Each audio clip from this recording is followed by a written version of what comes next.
Segunda parte. Los arcanos mayores.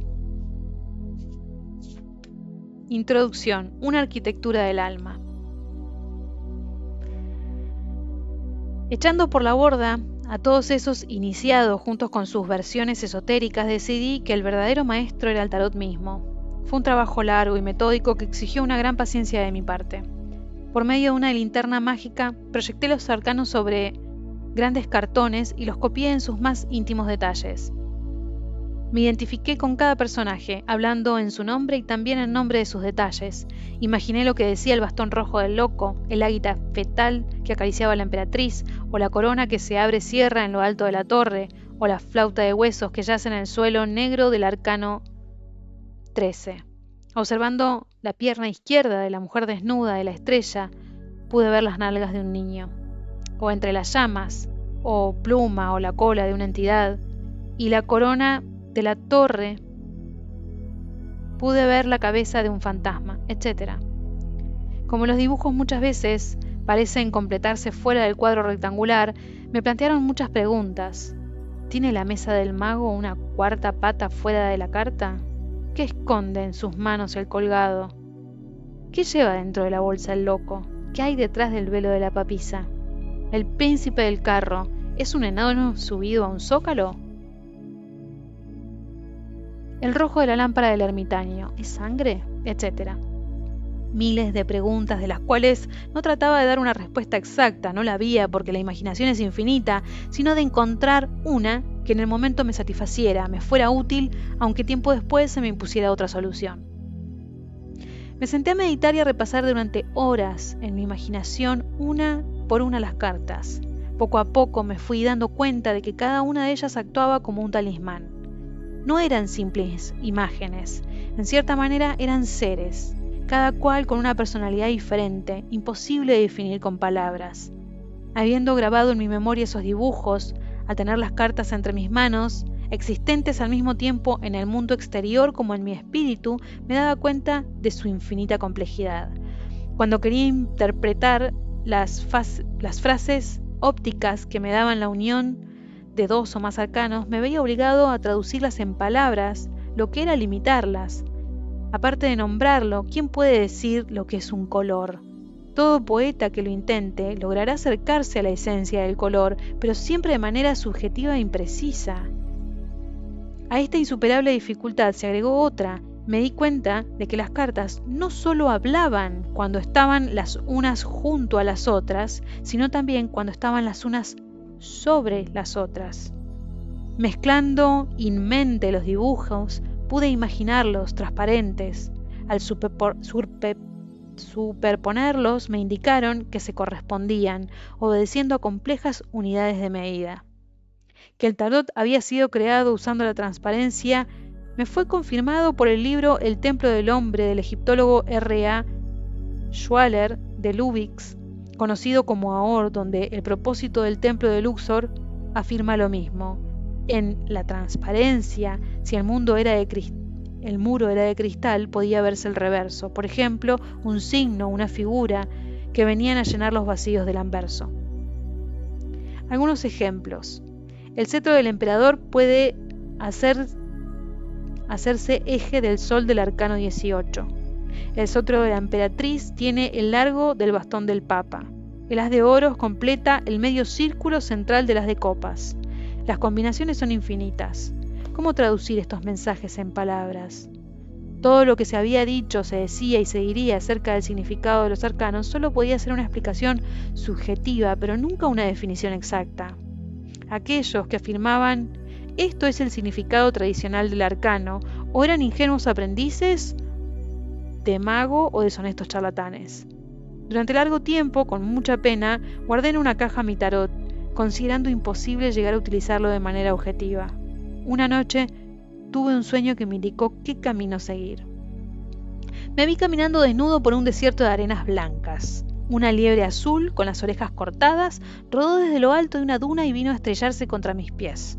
A mi contacto cambió de forma, de su cabeza adoptando la mía. Nuestros cuerpos se integraron formando uno solo. Era yo un testigo humano y al mismo tiempo un guía animal. Llegamos al horizonte que era de color violeta. Haciendo equilibrio sobre la línea, apareció el loco, gigantesco. Me miró con complicidad, abriendo su bolsa hacia el cielo. Las estrellas se desprendieron y, convertidas en luciérnagas, descendieron para entrar en la bolsa. El loco la giró hacia la tierra, donde cayeron esos insectos luminosos convertidos en semillas. Produciendo con sus cascabeles sonidos de una delicadeza angélica, abrió su casaca y, mostrándome su pecho verde, me invitó a entrar en él. Como una rana que se lanza a un lago milenario, me sumergí en el gigante. Tuve la impresión de explotar, convirtiéndome en una nube de energía. Incesantemente, miles de imágenes me sumergieron en una vorágine. Fui incontables seres a la vez. Todo aquello se resumió en una carcajada cataclísmica exaltada por una boca inmaterial. Recuerdo que, convertido en ese caos llamado el loco, me lancé hacia el firmamento, atravesando el cosmos a velocidad tremenda. De pronto me encontré en un cielo sin astros, en el centro del cual brillaban 2 pirámides, una negra y una blanca, ensambladas formando un volumen de 6 puntas. Este cuerpo, al que sentí dotado de una conciencia sin límites, me atrajo como un imán a un trozo de metal. Me dejé absorber, estallé convertido en luz. Me desperté lleno de energía, con la sensación de haber conocido la felicidad. Esta experiencia onírica, que me inspiró para crear con Moebius mi cómic El Incal, me reveló cómo estudiar el tarot. Comprendí que cada arcano, teniendo características diferentes al resto de los otros, actuaba en el inconsciente como un arquetipo. El arquetipo es una fuerza, es autónomo y puede apoderarse de nosotros de un modo repentino. Es la organización biológica de nuestro funcionamiento psíquico, del mismo modo que nuestras funciones biológicas y fisiológicas responden a un modelo. El hombre tiene un modelo, una forma que lo hace específicamente hombre. Nadie nace sin ella. Somos profundamente inconscientes de esos hechos, puesto que debido a nuestros sentidos vivimos hacia el exterior de nosotros mismos. Si el hombre pudiera mirar hacia adentro de sí mismo, lo descubriría. Este aspecto de la personalidad humana, inhibido en la mayoría de los casos por el hecho de su incompatibilidad con la imagen que se tiene de uno mismo, no se compone solamente de rasgos de características negativos, sino que representa del mismo modo la totalidad del inconsciente. Casi como regla general, la primera figura con la que el inconsciente se representa a la conciencia. Ignoramos lo que es un arquetipo, es decir, de qué está compuesto, porque la naturaleza de la psique no nos es accesible, pero sabemos que existen arquetipos y que provocan una serie de efectos. Cuanto mejor comprendamos los arquetipos, participaremos más en su vida y aprenderemos mejor su eternidad e intemporalidad. Carl Jung, La vida simbólica. Para llegar a conocer los arcanos, había que entrar en ellos, despojado de palabras. Más bien, había que dejarse poseer por ellos. Tuve la suerte en aquella época de contactar con un grupo de adeptos de vudú que trabajaba con divinidades que me recordaban a los arcanos mayores. Cada una de ellas tenía un ritmo musical, un traje, objetos personales, una forma de moverse y de actuar. Estaba Legba, anciano, cojo, marchando apoyado en una muleta, cubierto de harapos, de apariencia débil, pero en el fondo de una fuerza tremenda. Agoué, vestido de oficial de marina, con guantes blancos, soplando con todas sus fuerzas para imitar los rugidos de una tempestad marina. Saka, hombre del campo, con sombrero de paja, blusa azul, desconfiado, ansioso, temiendo ser robado por la gente de la ciudad. El colérico guerrero Ogou, con una kepis a la francesa y un dormán rojo, blandiendo un sable o un machete. La seductora Esili, con joyas y faldas rosadas y celestes, maquillándose sin cesar. El barón Semeri, emisario de la muerte, con un sombrero de copa, varios pares de anteojos oscuros y los bolsillos de su frac agujereados. Todo lo que le mete en ellos cae hacia la tierra, etc. Mediante actos rituales, los adeptos caían en trance, convirtiéndose en cabalgaduras que eran jineteadas por estas divinidades. Me dije, es preciso trabajar el tarot en la misma forma que los adeptos del vudú. Debo sentir cada carta, dejando que me absorba ponerme al servicio de su expresión. Y así lo hice. Cuando fui mago, sentí la energía del cordón amarillo que rodeaba mi sombrero uniéndome con los lejanos universos para aportarme una conciencia cósmica que estallaba en los 8 poderosos soles que se anidaban en mis cabellos.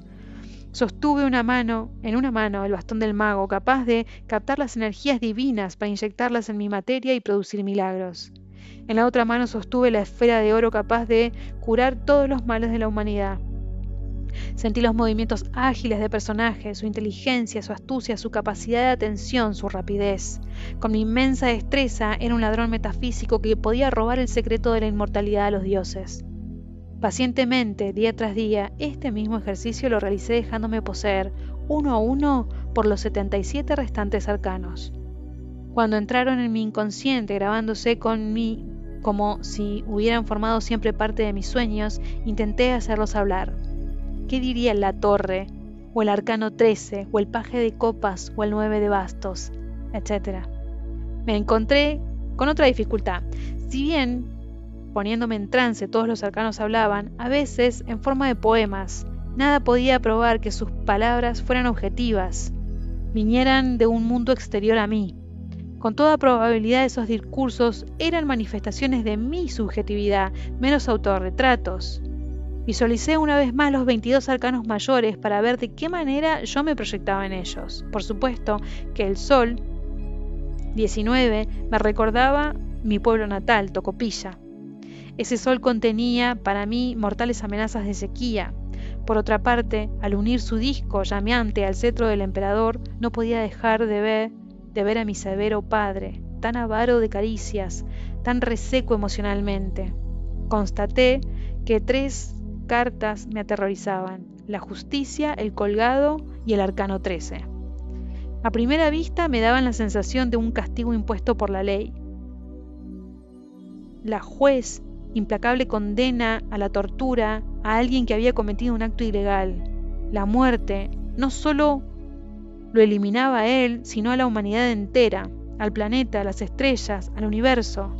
El terror me pareció infantil, sin embargo, al sentirlo incrustado en la médula de mis huesos, comprendí que la justicia era mi madre encinta, que el colgado era yo, en estado fetal, y que el arcano 13 eran los deseos de eliminarme que ella vertía sobre mi organismo. En la época que fui concebido, sin ser deseado, mis padres se odiaban. Mi llegada estableció entre ellos un lazo agobiante. Los 9 meses de gestación se convirtieron para mí en una lucha por sobrevivir.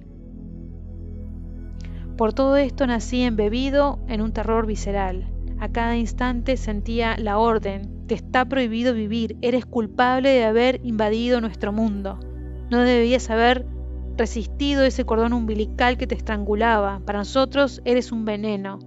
Comprendí que era por esto por lo que muchos años más tarde, a pesar de vivir relativamente feliz, de tiempo en tiempo, quizás cada 9 meses, sentía deseos de morir. Me dominaba el desamor de mi madre, que, blandiendo una imaginaria espada como la justicia decretaba: no tienes derecho a nacer, obedece a mi orden, desaparece.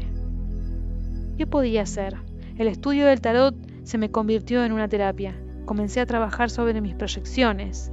A un sueño pude dársele una infinitud de interpretaciones, supersticiosas, psicoanalíticas, míticas, etc. Me dije, si las imágenes surgidas del inconsciente tienen incontables significados y todos son míos, debo rechazar aquellos que son producto de la angustia y escoger los que se acerquen más a la conciencia divina. A pesar de haber sido educado por un padre ateo que se burlaba de todos los libros sagrados, me permitía hablar de Dios, porque el arcano 16, en francés Le Maison Dieu, aparece la palabra Dios, y por lo menos la mitad de los arcanos mayores tiene relación con el pensamiento religioso. El loco que avanza mirando hacia el cielo muy bien puede ser un monje iluminado. El arcano 13 lleva grabadas en el cráneo las 4 letras sagradas Yod, He, Bab, He, que forman el nombre de Dios hebreo. La papisa y el papa estudian y difunden un texto sagrado. El enamorado, templanza, el juicio y el mundo. Hay ángeles. En el arcano 15 aparece el diablo, ángel caído. El colgado muy bien podría representar a Jesucristo, entregándose al sacrificio. Cuelga entre dos árboles en los que pueden verse 12 gotas rojas que representarán los apóstoles. Y si se considerara esta una interpretación falaz, no podría negarse que el personaje porta en su pecho las 10 sefirot del árbol de la vida cabalístico, no pudiendo refutar el llamado místico que hace el tarot.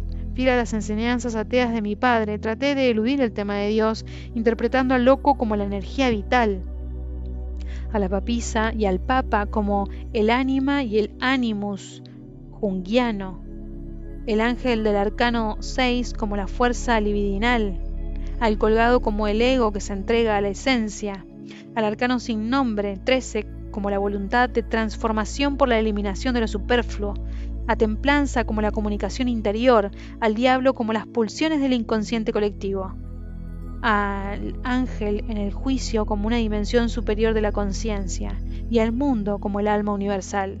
Sin embargo, por más que lo intenté, no pude borrar la palabra Dios del arcano 16.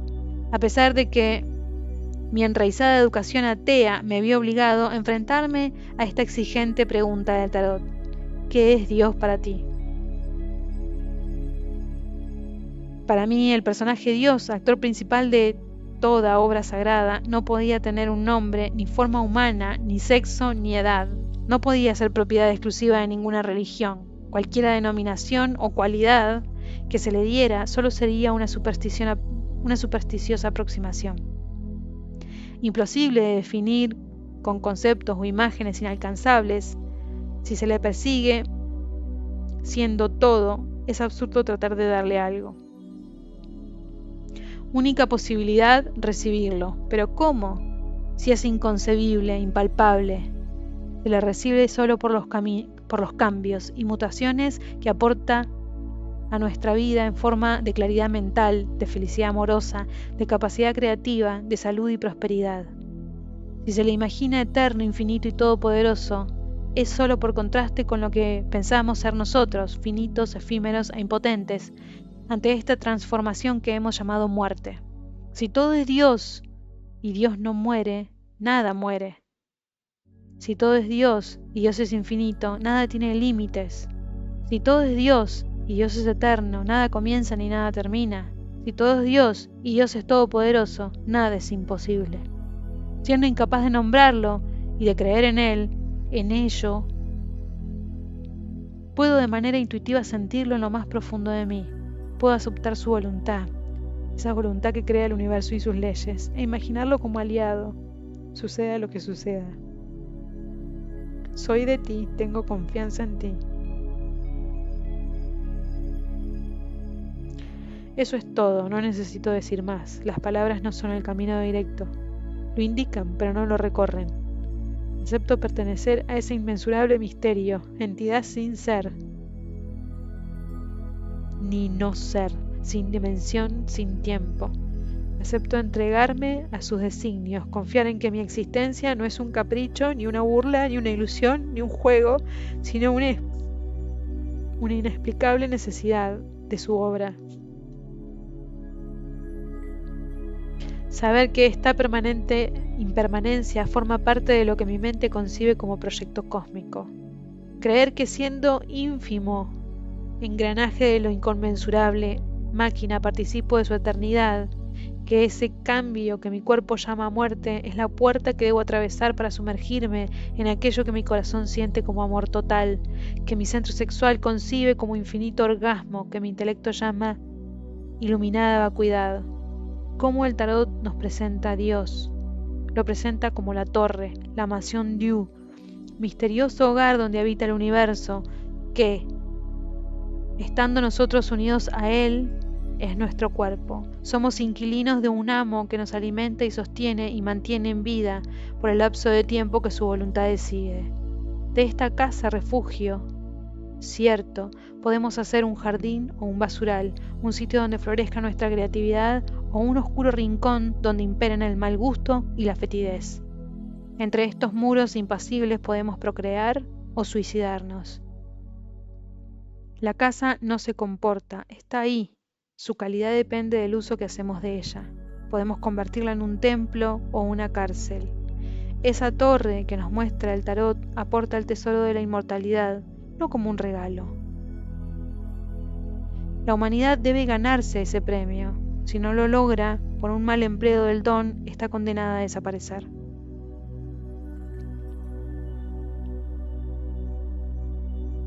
Vemos en el arcano 16 una torre pariendo seres humanos. Una forma indefinible, rayo, pluma, cometa, energía, está restando poder a la corona, voluntad humana racional, para que bajo la eufórica danza de los astros los seres iluminados se den cuenta de que Dios no está en el más allá, sino en la materia misma. Ambos juglares acarician las plantas. Uno de ellos se une mediante una prolongación azul que surge de su pecho hacia los montes, también embebidos de color celestial. Tanto la forma indefinible como la corona, los astros, la torre, las plantas y los montes forman parte de la conciencia de estos dos seres. Comprendiendo así la unidad divina, origen de lo creado, nos encontramos ante una impotencia del lenguaje racional para, con su sistema conceptual, siempre a la caza de diferencias y límites, comprender, definir, explicar una realidad en donde absolutamente todo está unido y forma un solo cuerpo. Si aceptamos que cada concepto no es la realidad, sino un retrato limitado de ella, aprendemos a usar las palabras no como definiciones del mundo, sino como símbolos del mismo. Un símbolo permite una incontable variedad de significados, tanto como los individuos que lo perciben. Una cruz puede alcanzar una enorme variedad de niveles interpretativos, desde un instrumento de tortura pasando por el cruce del espacio y del tiempo, hasta el punto divino central generador de los 4 elementos que constituyen el universo, o el Cristo formado por los 4 evangelios. Cada arcano del tarot, teniendo como fundamento la presencia indefinible del loco, no presenta una sola definición, ya establecida en los signos que nos precedieron, sino que son torres abiertas e infinitas interpretaciones. Por supuesto que esto, para las mentes funcionan exclusivamente con una lógica aristotélica, es inaceptable. Tales personas exigirán que se les den significados precisos, símbolos estancados. Un arcano es esto y no otra cosa. No puede ser luz y oscuridad al mismo tiempo, no puede tener infinitas interpretaciones. De ella la subjetividad del tarólogo, está excluida. A los símbolos estancados, si se obedece al tarot, se oponen los símbolos fluidos. Los sueños están constituidos de imágenes ambiguas. Los objetos del inconsciente tienen aspectos infinitos. Los brujos y los psicoanalistas escogen sus significados embutiéndolos en las supersticiones o teorías de sus maestros. Los pacientes de terapeutas freudianos no sueñan de la misma manera que los terapeutas junguianos o lacanianos. Unos ven falos y vaginas, los otros signos cósmicos y los últimos juegos de palabras. ¿Cómo pesar entonces con símbolos fluidos? Si se los observa con ojos ingenuos, los arcanos del tarot contienen un mensaje simple. El loco es un pobre vagabundo, el mago un vendedor en busca de clientes. La papisa y el papa representan el poder religioso, la emperatriz y el emperador representan el poder estatal. El enamorado describe las relaciones emocionales, el carro el poder guerrero, la justicia el poder de la ley, el ermitaño un sabio solitario en busca de discípulos. La rueda de fortuna muestra los altibajos del destino. La fuerza es una mujer dominante, el colgado un malhechor castigado, el arcano sin nombre la muerte, templanza nuestro ángel guardián, el diablo el tentador espíritu del mal, la torre el castigo del orgullo, la estrella nuestra buena suerte, la luna indicio de locura, el sol gran éxito, el juicio la resurrección de los muertos. El mundo, el éxtasis de la realización. Es posible que quien o quienes crearon el tarot quisieran darle un contenido a la altura de la gente simple que lo empleaba como un juego, pero hoy en día esta lectura ingenua no nos sirve. Si queremos usarlo como un instrumento terapéutico, debemos depositar en él nuestra profunda subjetividad, para lo cual podemos usarlo de la misma forma que se usa un teléfono móvil. Cuando está descargado no sirve. Para que funcione debemos cargarlo de electricidad.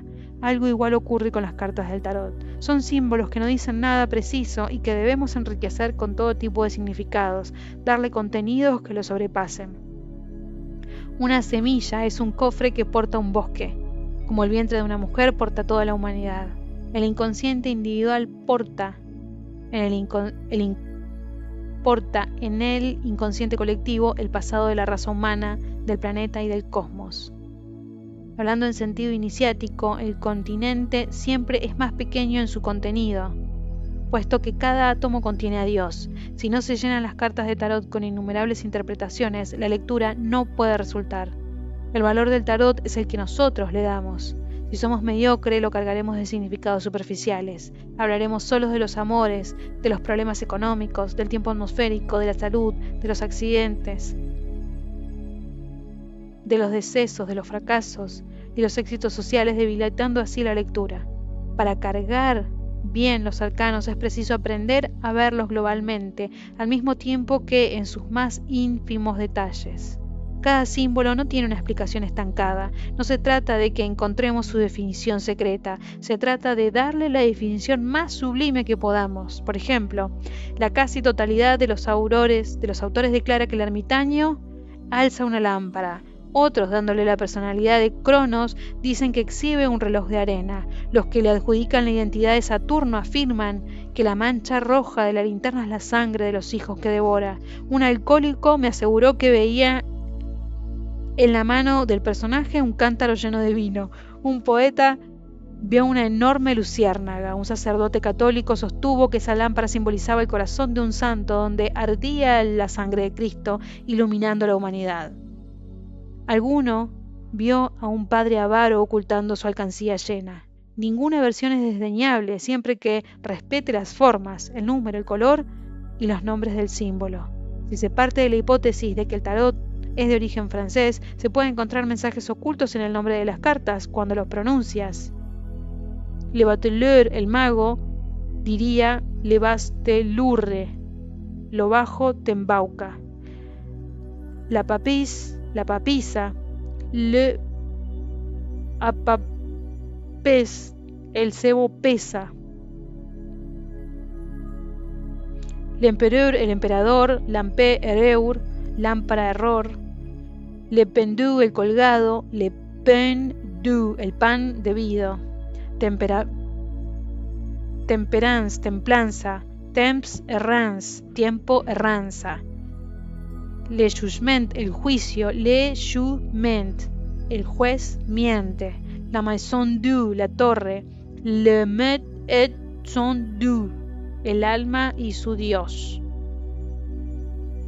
Este uso de símbolos fluidos nos permite adoptar una nueva actitud ante la vida. Los seres vivientes, las cosas, los acontecimientos pueden ser considerados también arcanos, fluidos y no estancados. Absolutamente todo está cambiando continuamente. Una persona no es sino que está siendo. Gran parte de las relaciones que tenemos con la realidad dependen de qué contenido le hemos dado. Juzgamos las acciones de las personas que nos rodean en relación con el contenido con que las hemos cargado. Continuamente nos sorprenden o nos decepcionan. Nosotros mismos, siendo espectadores de nuestra actuación, nos cargamos de contenidos limitados. Así como nos vemos, los demás nos ven. Solo un maestro espiritual, cuando nos devalorizamos obedeciendo a la mirada negativa de la familia o de la sociedad, puede revelarnos nuestro tesoro interior, es decir, puede cargarnos de valores sublimes. Unos dicen que el mundo actual es violento y viven aterrados. Otros piensan que el mundo en realidad es un paraíso donde hay mucha violencia, pero esa violencia es solo un accidente y no una característica esencial.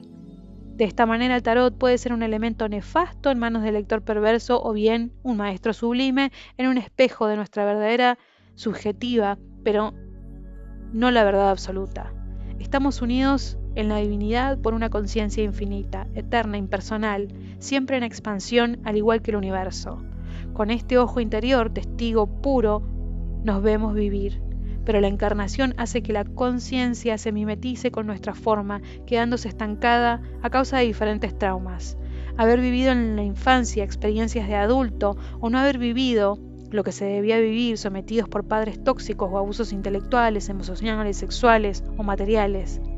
El punto de vista desde el que nos observamos es el de la edad donde padecimos las experiencias negativas. Cuando observamos el mundo lo hacemos desde pensamientos, sentimientos y deseos estancados, obteniendo respuestas limitadas a nuestros actos limitados.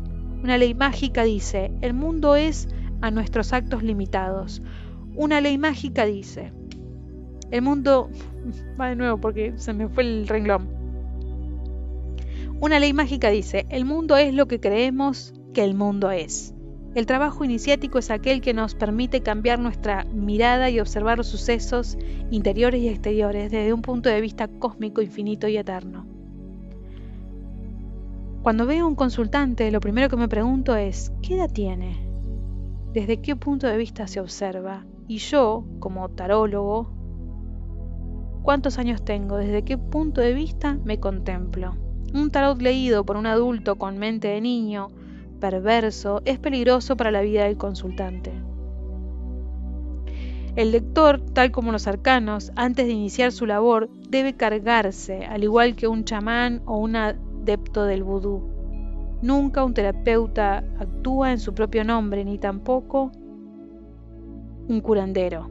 Ambos solicitan la ayuda de diferentes divinidades. Si el mago me posee, haré una clase de lectura. Si es la estrella, otra.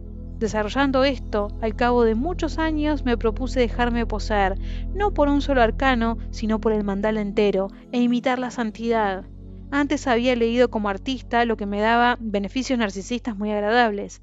Cuando me decidí a entrar en la vida terapéutica, no pude menos que concebir la lectura como una entrega completa e impersonal al servicio del consultante, desarrollando una bondad sin límites, una escucha total. La bondad es la belleza moral. Para ser bueno con inteligencia es necesario ser justo. Para ser justo es preciso actuar con la razón. Para actuar con la razón es preciso poseer la ciencia de la realidad. Para poseer la ciencia de la realidad es preciso poseer la conciencia de la verdad. Para poseer la conciencia de la verdad es preciso aprender el concepto exacto del ser. Eliphas Levi, la clave de los grandes misterios. Un trabajo iniciático con el tarot es el de cambiar nuestro punto de vista, hacerlo emerger de la cárcel de la edad para comenzar a observarnos con una mirada cósmica, eterna e infinita. Según los golpes de la vida, en nuestros 4 centros tenemos edades diferentes. Una persona puede mentalmente ser un adulto de 40 años, y emocionalmente tener 8 años, sexualmente 15 y corporalmente 60.